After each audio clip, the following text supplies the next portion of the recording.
Hello and welcome to the Sensibility Podcast. Today I have our wonderful woman here, Tash, who's you would know her as the woman Women with Sense. She's been on lots of. Sorry, let's start again. That's okay. Hi and welcome to the Sensibility Podcast. Today I have Tash Janssens, who is Woman with Sense, and you may have heard her on Small Change podcast with Nova. She's also been published in quite a few different articles and whatnot.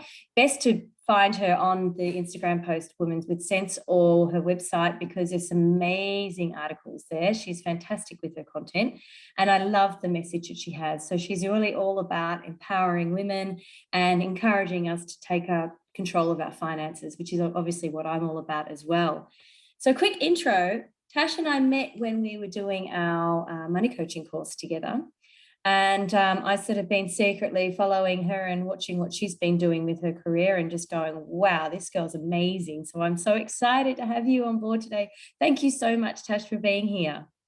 My pleasure. Thanks so much, Amy, for the invitation. Now, I just want to jump straight into it. Because I know a bit about your history. So how did you get to be at this point in your life where you're doing this money coaching and sort of flying with Women with Sense? Yeah, look, it's been quite a journey, as most sort of young people are, and I think even now as adults, we spend a long time still sort of finding our way and figuring out what to do. But my journey in Australia started when I was 18, when I fled a war zone and landed in Canberra with, a suitcase and the clothes on my back. So I fell into an accounting career, and which sort of led me on to consulting. And after about 10 or so years, I found my health sort of starting to fail me. And that, I wasn't even 30 at the time. And I thought, okay, this is quite young to be starting to be having a whole range of health issues. So life sort of forced me to take a bit of a time out and figure out the path that I was on. And I think it was very much a wake-up call, because it was like I fell into a particular career, but it wasn't the right fit for me. So that sort of brought about a bit of a aha moment as to, well, what am I about and what do I want to be doing, rather than sort of working a 9 to 5 just to sort of pay the bills. So I found that I really, I had a passion for strategy and analysis. I loved numbers, but I also loved people and psychology and all that sort of stuff. So it took me a while to sort of find my feet, but I found in the end that finance and behavioral economics and everything that I do today sort of brought about all those elements from all those different sort of career paths that I love, and sort of brought it into one particular field. So yeah, it was an evolution, but bit of a case of sliding doors along the way as well, and here I am today. It is such an evolution. Sorry. I speak a lot about the money coaching aspect on Sensibility, and I'm doing a 4-part series with a colleague, Cara, who you know as well, who did our training together. But the beautiful thing, I think, with the money coaching, the mindset stuff, and you sort of brought up the behavioural aspect of decision making and why, what motivates us and our internal workings, and I guess sort of really what gets us to where we are, our current moment when it comes to our money. It sort of really taps into the financial planning, and you were also a financial planner, so you've sort of gone from that, and what I've seen in your posts and what you speak about is sort of really marrying those two concepts together and encouraging people to be practical, take action when it comes to the finances, but also the real importance about getting your head right and getting, your goals in place and whatnot. So that's really the money coaching part of it. So there's so many things that I wanted to talk about. One of the things that you spoke about in a recent article is self-care, the self-care routine, and ensuring that money is part of that self-care. Can you talk to me about what that all is about? Yeah, so self-care, gosh, it's become such a buzzword of late, but I see so many people talking about, the importance of self-care, and we often focus it sort of on the physical aspects. But what we forget about is how money affects us physically, emotionally, and psychologically. So if we look at the research that says that even in Australia, money is the leading cause of stress, that's a huge, huge thing, especially for such a wealthy country such as us. So to me, then it's about not forgetting that aspect and going, money permeates into every aspect of your life. It affects, as I said, your physical and your mental health. It affects your relationships. We're going to pause for a second. Hang on. That's okay. Sorry. Working with dogs and animals and children.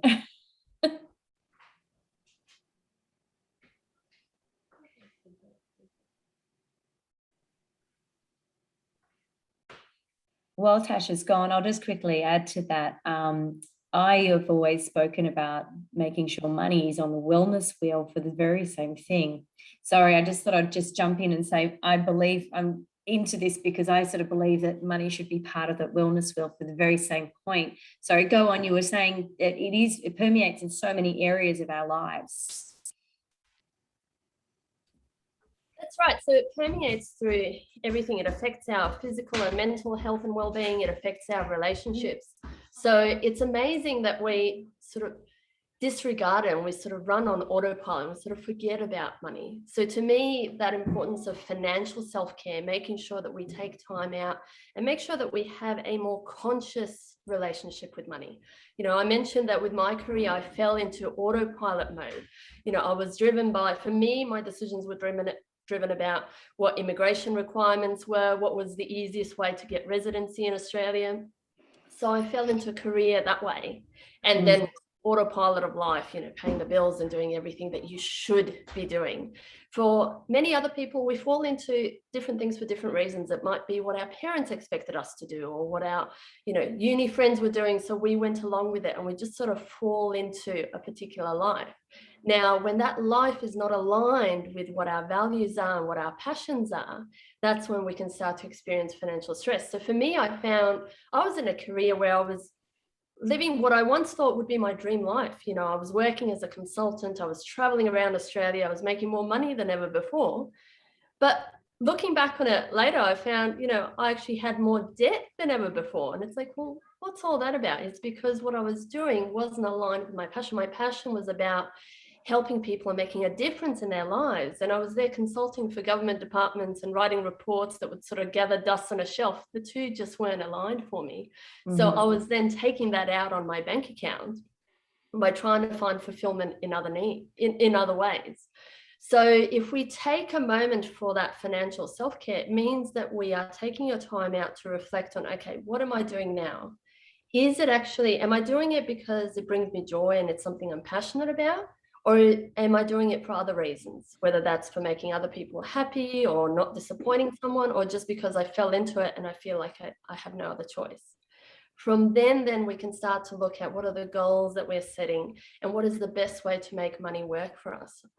What surprised me when I moved from accounting to financial planning was the number of clients who would come to me for advice but not really knowing what they wanted. And I'm sure you've come across the same thing. You go and you ask them, we all as financial planners, the first thing that we ask, what are your short, medium, and long-term goals? No idea.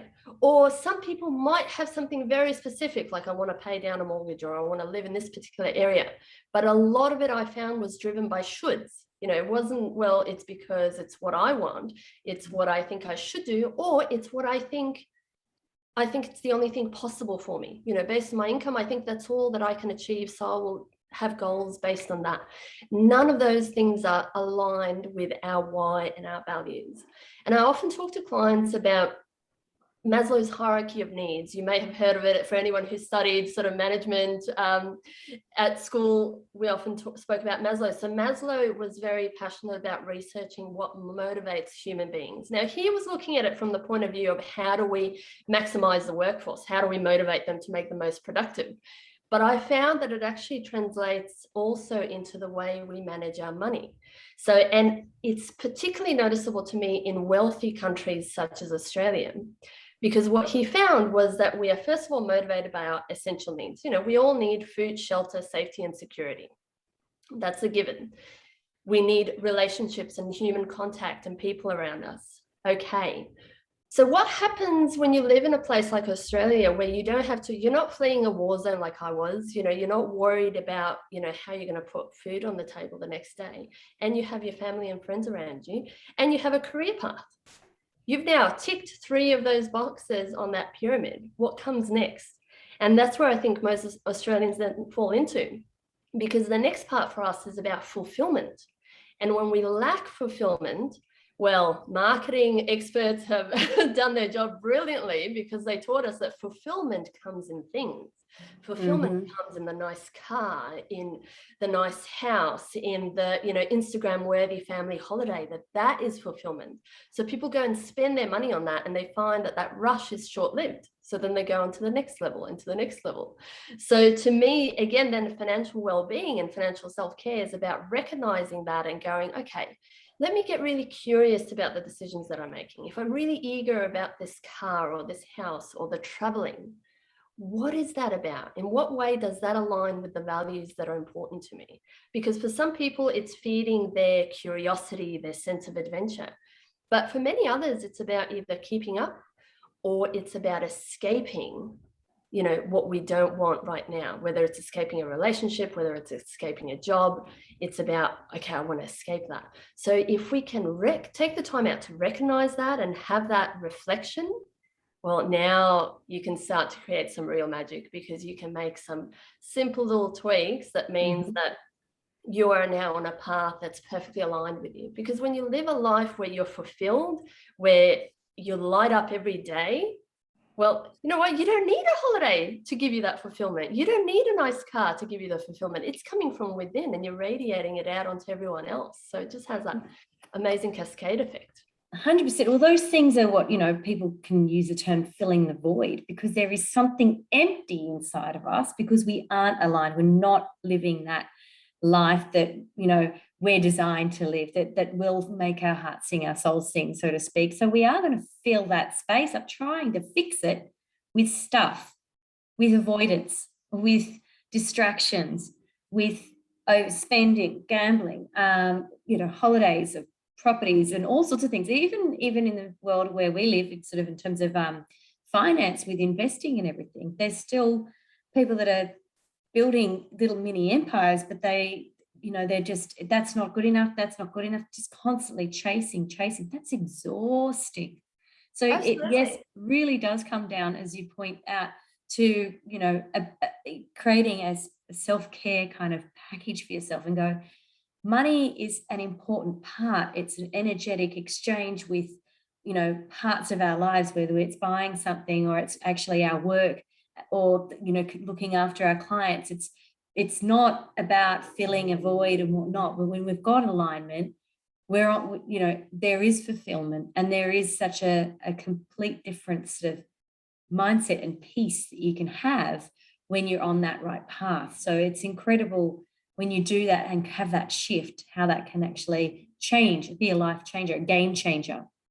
And then it makes things much easier too when it comes to investing and making financial decisions, because you're not buying into the noise of, I need to be buying investment property, or I need to be buying in Sydney, or I need to be doing this, or I need to be doing that, because that's sometimes building someone else's lifestyle, not the one that works for you. Exactly right. And it comes from that lack of clarity. And why do we lack clarity? Because we lack the financial self-care. And all financial self-care is making sure that you're regularly taking time out of your day to look after yourself. And in this case, it's looking after yourself from a financial perspective, and making sure that, you're looking after your money, and you're the one directing where your money's going, rather than getting, stuck on that hamster wheel where it's like we're just responding to what's coming our way. And usually it's bills, bills, bills, bills. Yeah, I was just listening to a woman speak on this very same topic. We get stuck in just reacting and living in the moment. And as you sort of said, we're in a sort of the subconscious space often, and just existing, as opposed to really being consciously aware of who we are and where we're heading, and aligning that. And sometimes it does mean to be aware of our subconscious behaviors and sometimes tweak them, some of the limiting beliefs. And we really go, now I'm moving into the money coaching stuff, but this is sort of part of the chat, but we do need to be aware of that so that we can be in alignment. Now, that's sort of, I guess, a bit of a segue. And some of the questions I was going to ask, I think are just going to go out the window because this is such a great topic. And that's how we roll. So I want to ask, how do you, with clients, delve in and get some of that information out of them to get them more in tune and aligned, tapped into who they really should be, or who they not should be, who they are, but sort of recognize that they're not living their true purpose? Yeah, it's a bit of a journey. It takes a little bit of time, for some people less so than others. And part of it because for a lot of us, we were conditioned to suppress what we feel and not to look inward. So if we think about it, the concept of money, we were always taught as taboo. You don't go talking about it. But our emotions as well is sort of taboo. We don't open up about how we feel. So for many people, I found it's, first of all, the stepping stone is building that awareness of checking in with yourself and going, how am I feeling today? Am I feeling, we start off with, well, I'm okay, or I'm fine. It's like, okay, well, what does that mean? Let's use some other words to describe how it is that I'm feeling, and then getting curious as to what that's all about. So starting to reflect on that, starting to look at, okay, one of the questions that I love to ask is, if it weren't for money, if you had all the power in the world, what are 3 things that you would change about your life right now? And it's usually very quick for us to come up with go, oh, well, I'd have more time to do this, or I wouldn't be doing this, or I wouldn't be doing this job. It's like, fantastic. Yeah. Now we can go and do something about it. But then it's very quick. You mentioned limiting beliefs. It's very quick for us then to jump in and go, oh, but I can't do that because I have kids, or because I have this, or because I lack the ability, or I lack the time, or whatever. And now we're starting to get into, as you and I talk about archetypes, we start to get into a bit of a victim archetype that sort of says, well, it's all out of my hands and I can't do it, and this is as good as it gets. So the first step, as we often say, is to recognize that there is not a problem, but something that you would like to tweak, something that you would like to change, something that, if there's an element where you're starting to feel a bit stuck day to day, to recognize that that's happening, to get curious about what that's ultimately about. And then we start to sort of look at, okay, well, what are the things that are important to you? So for example, I found that for myself, my top 3 values are about making a difference, are about variety, and about being challenged. So for me, that's sort of where, even now with the career that I've got, there's so much variety in what I do every day. And I'm constantly being challenged, and I'm doing something that makes an impact. And that feeds even into my hobbies. I love to make beautiful cakes, and I challenge myself with going for a trickier and trickier design each time. But it's also, again, about making an impact, making someone's day, making someone feel special, and all of that. So once you take the time to uncover what those values are, and that can take time to get to, but that's sort of where I often talk about the magic. That's where the magician lies, when you figure out, okay, well, if this is what's important to me, now I can use that to decide, even on the smallest decisions, is this something that I want to do? Okay, well, is this aligned with what I'm all about? Is it going to make a challenge? Is it going to make an impact? Is it going to give me that little bit of sense of variety and adventure in my day? Then yes, I'll go and do that. But on the flip side, it's like, well, if I spend money on this, is it maybe going to take me away from something that I would rather be doing? Maybe I really want to go and do a particular course that will advance my career, but I feel that I don't have the money because I'm spending the money day to day on seemingly, insignificant amounts, which actually add up to a lot. So that's where that self-care and self-awareness comes in, to go, well, what if I directed those smaller amounts that are draining the account, that don't actually bring me joy? And hey, maybe if I wait a few weeks or a few months, that will add up to an amount that will enable me to go and take that next step. But if we lack that awareness, and if we don't have that check-in, then how can we ever go and bridge the two? 100%. Oh, God, you're preaching to the choir here, but I totally get you. So I was writing before when we were off the line, I was having a bit of a whinge about how terrible I am with my posting, but I was writing up a sort of posting on that very topic of, and you've sort of gone into deeper, much deeper, but just if you want to be successful with a financial goal, for example, you really need to understand what and align your values and your goal,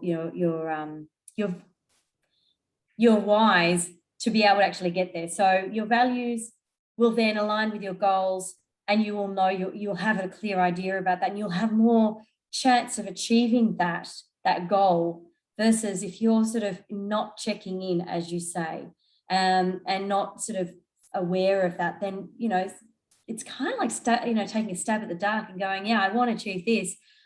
But you really aren't able to, because you're not, it's like basically going through a forest without a bit of a path. The path is that alignment. It's pretty amazing when you actually get your head around that and go, all right, now I understand that these are true goals because they're in line with my values, and I really do understand what's going to bring me joy. It's going to be so much easier to achieve those things. So speaking of, there was another thing that you brought up in there, was challenges and time.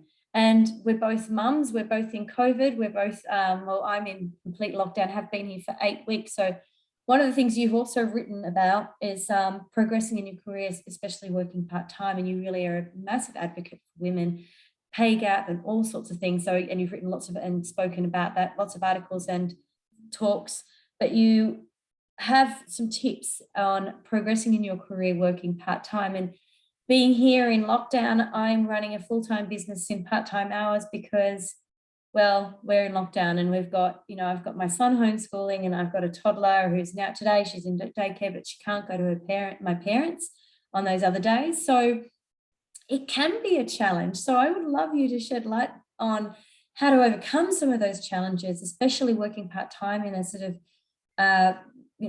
career-driven situation. Yeah. Well, look, I think the first one is to do what we discussed earlier, which was to acknowledge your emotions about it, and to recognize that for a lot of us, the instinct will be there to, well, first of all, we get overwhelmed because there's a lot that's going on. And our default quite often then will be that the victim archetype will come up, and we'll say, this is not fair, this is too hard, how come I'm the one that has to do all of this?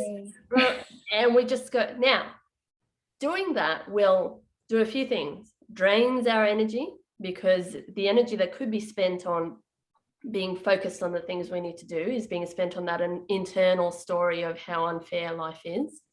It's also very disempowering because it feels like there's nothing within our control. And it can just then leave us stuck and more stressed out, and the spiral continues. So I think, first of all, acknowledge the emotion. It needs an outlet. Denying yourself what you feel is just going to let it build up longer. So it needs to be acknowledged, and it needs an outlet. And that can be either journaling, screaming into a pillow, whatever it is for you, just get it out. Then we go, okay, now we need to have a bit of a shift in perspective. So first of all, that you are, the fact that you've come this far, and for example, in your case, Amy, you have a business. For other women, we're mums, we're working, we're all of that. We're incredibly amazing. We're strong, we're resilient, we're resourceful. Remembering that part of yourself and going, okay, I'm not a victim. I'm not a little kid that has no control over this. Okay, this sucks, but you know what? It's here. Me complaining about it isn't going to shift anything. So what can I do that's within my control? Okay, number one, realistic expectations of myself. Going, you know what? I can't be in two places at once. Especially if you've got younger kids, you can't be working and schooling them at the same time. It's not going to work. So what are things within my control that I can do? Number one, who do I have that I can reach out to for support?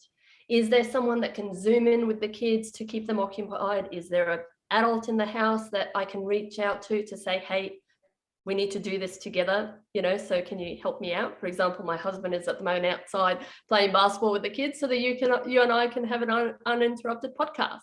The alternative could have been I could have cancelled the podcast, or I could have been pulling my hair out and yelling at the kids for being kids, right? So we go, exactly. So I'm not going to be a victim. I'm going to reach out and go, think of yourself as the leader that you are and go, who can I reach out to for support? And the other thing is to then manage other people's expectations. So whether that's your clients, yourself, your employer, the best thing that you can do is to speak up early and go, look, I'm working within these limitations. I need support. I either need an extension on the deadlines, I need to adjust the hours that I'm working, but there's going to always be something there that you can do to make life easier for yourself and for everyone. So whereas, as they say, what you resist persists, the longer you keep beating your head against that wall, trying to do the impossible, eventually it'll all just sort of come to a bit of a climax and may play out not in the most elegant and ideal way. So the sooner we can do that, the better. Yeah, absolutely. Now, speaking of, we're women at the moment being very challenged with working from home, homeschooling during this COVID lockdown. We're also seeing the issue of still a massive pay gap. Now, I know you've been very vocal about this, and the pay gap does have ramifications, as you and I both know, being financial advisors as well, meaning that women will retire with far less than men. So there's other things that we women need to be doing and be proactive about outside of pushing through that glass ceiling, so to speak. So I'd love to have a brief chat about that and some of the things or tips or ideas that you have on how we can sort of bridge that gap between men and women in the workforce, first and foremost. It's a whole new another podcast if we were trying to say all the other things about what we can be doing from an investment point of view and to retire better and all that. But let's just focus on how we can really, as women, bridge this gap, and men who are listening as well, because I know that we're here, we're in it together, men and women. We've got to work as a team, because as if in most workplaces, there is usually men and women that are, and like my husband and I, business partners, that are working together for the same goal. So it's about, communicating and encouraging as well. So what are your thoughts on this topic? I know it's a pretty open question here.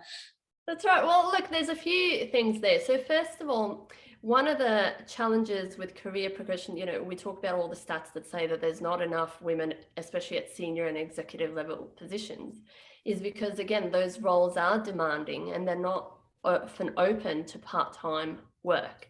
So this is where we have to be assertive and lead the way in the change. So whether that's negotiating a job share, I've seen that work really well at executive levels, or talking with your partner, for example, about how you're sharing the parental load. I often talk about, for many families, that sweet spot of affordability of childcare comes to about 3 days a week of childcare. And often what ends up happening is that one parent works 3 days, usually the mum, and the other parent works full time. Now, it can be really hard to progress your career on 3 days a week. So what ends up happening is that we either take a step back from what we were doing, or we don't go for that promotion, or whatever the case might be. Now, the alternative is, well, what if both parents each work 4 days a week? Now, on 4 days a week, you can pretty much, without too much effort, work those full-time hours if that's what you need to do. It's a lot easier to not be at work 1 day a week than for 2 days a week.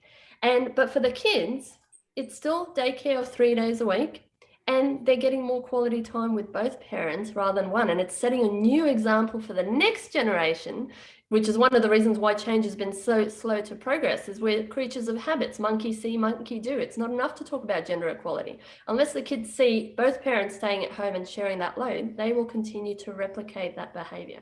So I think from that point of view, doing that as well, there's challenges there for men, because there's stigma around men working part-time and scaling back to 4 days a week and being, the stay-at-home dad and that kind of thing. So again, if you're working together as a couple, the more men that do that, it's going to normalize it in the workplace to say, well, hey, you know what?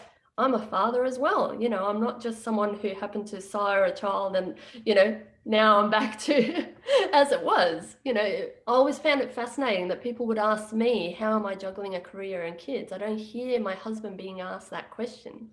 No, you never hear that question. And it's something you'd never ask a guy either. Exactly. How are you doing it? You've got a great job. How are you juggling your family, your wife and children? You never hear that question. No, Whereas because it's the definitely answer, expected from a woman. How do you do it? I mean, well, I do it. I'm guilty of asking that because I know how hard it is. I'm always going, how are you going, especially in COVID? How are you doing this? Like, where do you get the time? because the answer is implied for men. I don't have to juggle. I have my career and someone else is filling in the gaps. So if we start to see more men working part-time, I'm certain we'll start to see that question being asked more then, to sort of go, how are you guys making it all work? This is fantastic. So sharing the parental load, which spoke about the super gap. Sharing the super. So many couples, they'll share the take-home pay. No one's talking about sharing the super. So, and I know we can split super and do all sorts of things down the track as part of retirement, but this is part of the challenge when we speak in an industry that is male dominated, that it was only looked at from one perspective. So for example, the fact that you could split your super between spouses was traditionally used, as you would know, in cases where there's a significant age gap between the couple. So we will use super splitting to direct the money towards the person who's going to retire first as a way of accessing the money super. But what about super splitting when you're young and in your 20s and your 30s and one parent is staying at home? Because guess what? If the relationship doesn't work out, it's going to be so much easier down the track not having to argue about super because, hey, you've already shared that super now. It's such a brilliant idea, Tash. I love this because, I mean, first of all, a lot of people dismiss the concept of contributing to super with after-tax dollars, which I kind of think is insane because it just means that there's more room for your super to grow inside that super environment because it doesn't have to pay that 15% tax. Secondly, you're right. When it comes to divorce, and I do mediation work on divorce, so I've done, and I've also been divorced. So, but in terms of what happens at that point where people are divorcing, then there's a conversation about how much time, usually the woman's taken, or all the time, and they've taken off if they've spent 10 years raising kids before they've gone back to the workforce. And then there's a calculation, there's forensic accounting that gets involved. The costs add up. And it eats into both of your retirement savings. So you're right. If you guys, if you've got you're a couple and you're young, and one's working part-time to sort of contribute to the household differently, it's still work. And that's also what domestic work often gets dismissed as not work. But when you're raising kids, you're investing in them. That's actually, they're going to be into our future. They're going to be our leaders. So that's actually very important work and should be recognized. So I totally love this concept, and I'm going to run with this, just so you know. I'm going to write on this. This is great. And also when you're in your 20s, I mean, I love doing a forecast of clients that are in their 20s because you can see how much money they're going to have and accumulate in their lifetime. And they're going to be like, you can go, you will be multi-millionaires if you keep going the way you're going, because it compounds, right? The sooner you start, the better. But if you're contributing your savings to super, not just not contributing spouse contributions, but actually just even making it simple and putting non-concessional contributions into super equally, then wow, what an outcome that would have. It makes a huge difference. I did some modeling a while back. So look, my recollection of the numbers will be a little bit rubbery, but my point still stands. I think we looked at a young woman starting off with a career in her mid-20s of a salary of about $50,000 to $60,000. And what would happen if she didn't have any major career jumps, right? And just, CPI through her career. What would happen if she took her 30s off for maternity leave? Which easily happens if you're having more than one child. You'll be off work for quite a bit. 10 years off, if she took from 30 to 40, that was about a $400,000 loss to her super balance by the time she reached retirement age. That's a massive number. It's insane, and it can be prevented. So this is a fantastic tip. I'm so glad I asked this question. It's a brilliant way of bridging that gap at retirement. I mean, it doesn't fix the problem of, you've actually even given some brilliant nuggets on how we can actually fix some of the issues around working part-time and managing, looking at, domestic care for your kids and whatnot, sharing that role. And I think that will normalize businesses. Now, businesses are going to change. We're already seeing that. We're all working from home. I actually started working from home in 2019. I think around the time we met, if you recall, my brother passed away. And then I gave up my office in March of 2019 and then found out I was pregnant by April, right? So I decided, well, I'm not going back to the city. And the fact is that I prepared my clients for Zoom meetings, and then COVID happened and I was feeling a bit ahead of the game because everyone was going, oh, now we're doing Zoom or we're doing Team, we're doing this. Most businesses are continuing to work this way. So by this change, it shouldn't be too difficult for implementing that suggestion you've had where, okay, we're both at home, we both work from home, we've got the kids, let's do this in shifts, let's share it up. I mean, then that question of how are you juggling it all to usually the woman doesn't need to be asked anymore. And there should be no stigma. No, that's right.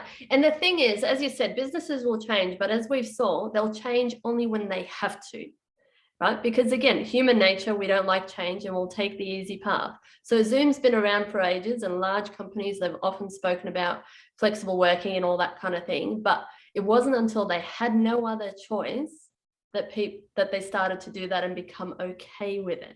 So the same thing comes when it comes to us imposing change as a society. It will have to be driven by us. We have to push for it. You have to be willing to call their bluff and go, you know what? Well, mate, if you're not going to let me work 4 days a week to support my wife and her career, I'm leaving, right? It is at that point that they'll go, well, hang on a second, let's see what we can do, and we'll go. So be prepared that initially the answer may be no, and there may be resistance to that change, but we have to be willing to fight for it. And the same thing goes about progressing your career working part-time. So I mentioned in my late 20s, I was quite sick. So I had to scale back my hours. And that was my first taste of the stigma around working part-time, and the way there was a bit of a us versus them between full-time employees and part-time employees. And I went up for a promotion, and I remember my male performance manager saying to me, well, I don't know how I can advocate for you because you work 3 days a week. So how's it fair to the people who work full time? And I went, well, hang on a second here. We're talking about a managerial position, right? So that is not based on the hours that I'm working. It is, hang on, is the quality of my work at the standard that it should be? Yes. Do I know how to give direction and manage people? Yes. Have I met deadlines and exceeded expectations? Yes. That is the criteria. So I had to go in and shift his perspective and lobby for myself. And guess what? I got the promotion. So what the challenge that we have as women is that, first of all, if we talk about the psychology of money, Amy, you would be well aware of this expression that we have been, one of the reasons we don't talk about money is we have been taught that our net worth equates our self-worth. So as women, partially, we have started to value ourselves as society values us, which is reflected in our paycheck. So already there, we tend to second guess ourselves a bit. And research has found if you're looking at going for a promotion or a new job, men will they'll tick some of the boxes, most of the boxes, and they'll give it a go. Whereas for women, it's like, oh, but I don't tick that one box, so maybe I won't. It's advertised as a full-time role, but I'm a part-time person, so I won't even try. And what I'm saying is ignore that. Close enough is good enough.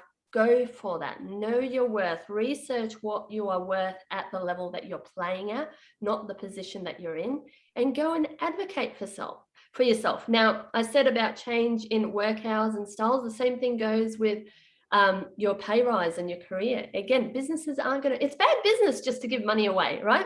The old school way will say as well, new modern leadership coaching will say to you, if you value people and you reward them adequately, that will pay dividends. But the old school way is they look at it the same as, looking at a product supplier. You're not going to contact someone and say, you know what, I think your product is too cheap. I would like to pay more for that particular item. That's just bad business, right? Yeah. So you have to be prepared to go and lobby for yourself and negotiate a higher pay rate and go, you know what, I've been here for this long, and go in armed with facts. It doesn't help you to go in there emotionally and say, I'm always there for everyone and I do this. And no, facts. Okay. These other businesses pay at this level. I'm in a job that's, designated as this status. But if you actually look at what I do, I'm actually of this particular role. jot it down, have the facts, go in and lobby, and be prepared to walk away. That's the success to every negotiation, is you have to be prepared to walk away from the entire deal. Usually it's at that point that you'll sort of tend to win them over.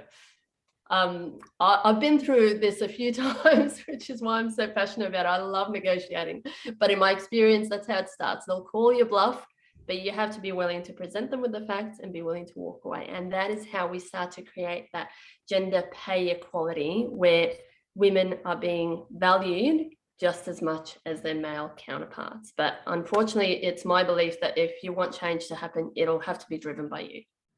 100% agree with you. I think the other thing that I've seen is that women don't, well, besides the fact that money's often been a taboo conversation, and it's been not normalized for many generations. And as you've put it, society has sort of, where our worth is in society is where sort of where our finances have been. It's been very challenging. So there has been sort of like these invisible ceilings for us. And we've really got to punch through them, but we've never really been taught to have these conversations. You've just really spelt it out, and it can be incredibly confronting to have those kind of conversations. But I guess it comes back down, let's full circle this conversation. Earlier in this podcast, we talked about what's our why. And I had a very similar experience when I was at a bank many years ago. I was working part-time. I was in Sydney, but I was serving clients over in Perth. So I would start work about 3 or 4 in the afternoon and work nights. So I had 3 little boys at home. Actually, no, I think I only had 2. I may have been, because I was at the bank when I was having my children. So I never really did the maternity leave thing. I was always sort of one of those people that worked. But I did the same thing. I was really frustrated, and I had the fire in my belly. I had a clear why, because I knew that I was earning equivalent to my husband at the time. If I kicked these KPIs and I was in that sort of level of pay, right? So I remember there was sort of a promotion, and I had to push and challenge them about the fact that although I'm only doing this in 4 hours, I'm meeting KPIs that some people aren't at full time. I'm doing X amount of, if it was business in terms of insurance business and whatnot, than some of the other advisors over there. I was doing all of these things, and I had to really spell it out, but I had that fire in my belly. I was kind of that alignment there, because we had 3 mouths to feed and a roof to keep over our heads, and we were young and I wasn't earning the money that I wanted to be earning. So that's really what put the fire in my belly to fight for it. I think when you've got a challenge like that, you really do need to come back to your whys and your values as well, so that fight is so worth having. Knowing your worth is so important, knowing that you're worth it, you value yourself, and that it's not okay not to be paid the same as my peers or get that promotion because I deserve it, Well, I love what you're saying. And those values, what it translates to is motivation, because everything that you want to achieve, okay, there's 2 obstacles that you have. One is the fear of the unknown, the what if I fail, what if this, what if this, what if this. How are you going to overcome that? You need a really strong driver to go, okay, I'm willing to risk that and go for what I want. So we need strong motivation. And the other one is we're creatures of habit. Again, you need motivation. It's the same thing as shifting our diet and our lifestyle. If you're wanting to lose weight because you should and because it's the right thing to do and the healthy thing to do, none of us ever succeed with it, with yo-yo diet. But if it was about, I want to look amazing on my wedding day, guess what? Suddenly it's easy. For me, I had health issues and risks during my pregnancy where I had to give up all of the things that I loved. We're talking gluten and chocolate and coffee and all the great things. And prior to that, for years, my doctor was like, you really should do that. But I just didn't have the motivation. Like I felt fine. There was no, I didn't see the difference or the need. There was no motivation. When it was, if you want to have a successful pregnancy, you have to do that. Guess what? Motivation was not a problem. I was willing to give all of that up. I changed my habits. I did what I needed to do.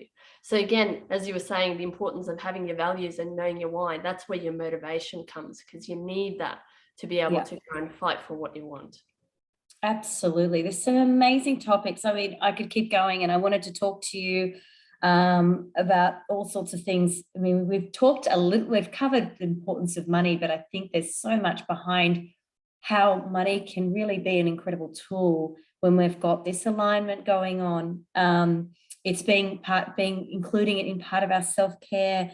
And I guess as part of that, it's valuing ourselves so we can break some massive boundaries, in society, in our households, for our finances. I mean, I think we've covered so much in this today. Thank you so much, because I could keep going. I wanted to talk to you about other things, but I think what we've done today is achieved quite a lot in such a small time frame. And hopefully those who have listened have gotten some motivation and gone, okay, I'm going to go and refine some of my goals, maybe go and fight for that and negotiate for that pay rise or for that promotion, or maybe even change the way they view their household or their superannuation. I love that one, by the way. That's super thing. I mean, obviously speaking like a true financial advisor, that really rocks my boat. But there's so much that we've covered today. So thank you so much, Tash. So if you want to follow Tash, I would be recommending you go to Instagram, Women with Sense. You've also got a website. You, as we mentioned in the beginning of the call, you're on Small Change, which is a Nova podcast. Anywhere else we can find you, Tash? Oh, I think if you just pop my name into Google, you'll find a whole stack of articles and things where I've sort of contributed. But as you say, the website or social media, and Women with Sense. So sense being the pun on words, just as what we're doing here with sense and sensibility.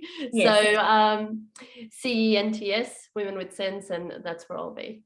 Excellent. And before I go, just quick disclaimer that this is not to replace any professional advice that you are getting, financial advice from your accountant or any other, or even psychologist.